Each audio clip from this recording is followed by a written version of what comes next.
अरे रानी, कुछ दिन रुक जाती। अरे ये तो सिद्धि बिटिया को मैंने ही दिया था, बड़ा ही फबता था उस पर।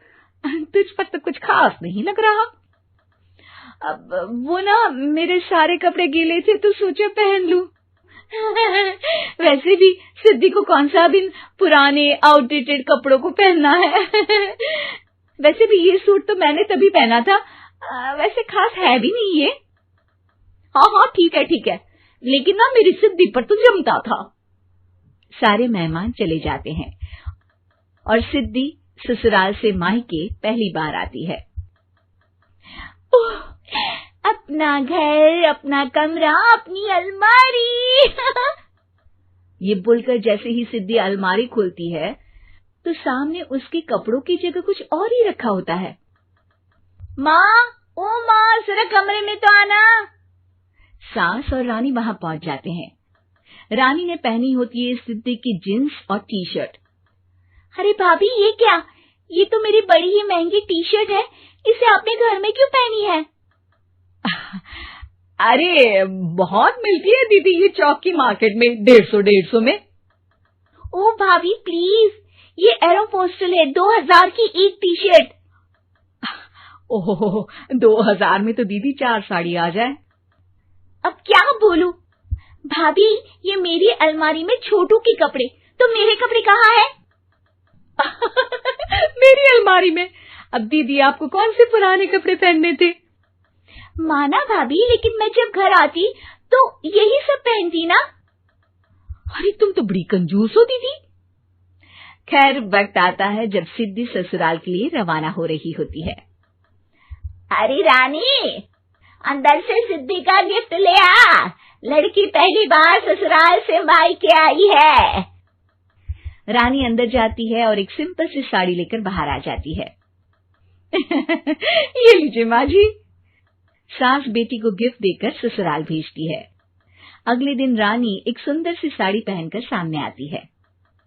अरे रानी, ये तो वो साड़ी है जो मैंने सिद्धि को देने के लिए दी थी जब वो ससुराल ले जाती, लेकिन ये तूने कैसे पहन ली? अरे माँ जी, ये साड़ी तो मुझे बहुत पहले से ही पसंद थी, लेकिन चिंता ना करिए, मैंने सिद्धि के लिए भी अच्छी सी साड़ी दी है। हाँ।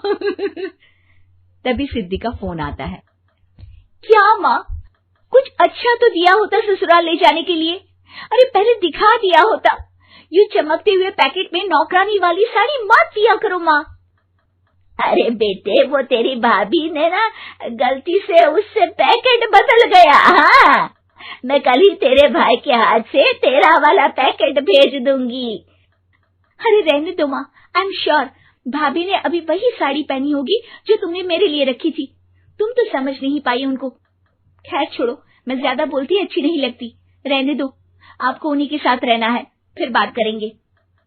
सास को रानी पर गुस्सा आ जाता है। वो उसके कमरे में जाती है जहाँ वो शादी का एल्बम देख रही होती है। रानी, मार्केट जाकर एक ऐसी ही साड़ी लेकर आ, कल प्रतीक जाकर सिद्धि के घर दे आएगा। अरे क्यों माँ जी, कितनी साड़ी देनी है दीदी को? यहाँ कोई सेल लगी है क्या?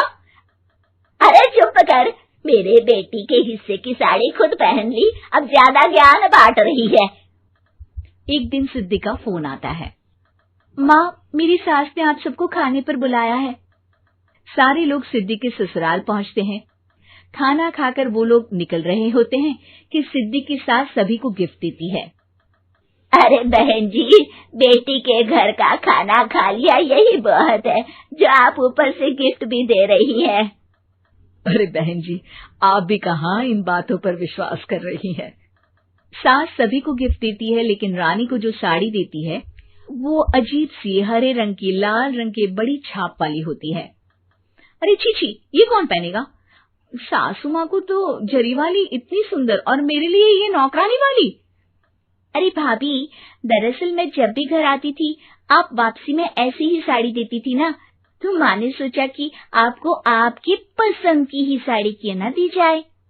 बेचारी रानी, बोलती भी तो क्या। सिद्धि और सास रानी का चेहरा देखकर हंसने लगती है, तो रानी समझ जाती है कि अपने ही बिछाए जाल में वो फंस चुकी है।